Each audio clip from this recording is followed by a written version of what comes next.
Kim Chu may approval ang suotin kay Paolo Avellino, Pau sinabihan ni Kimi na special person.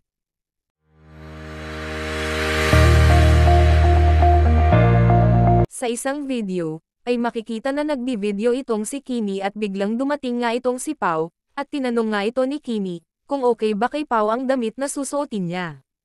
Pero tila hindi nagustuhan ni Pau dahil may pasimangot ito, na nagpapahiwatig na hindi niya gusto dahil sobrang iksi. Husay talaga nila. Ready na ako tomorrow. Ay, ito may special ba? Hello! Okay ba yung susuotin ko bukas? Yan, ganyan lang siya. So, sobrang saya natin to siya.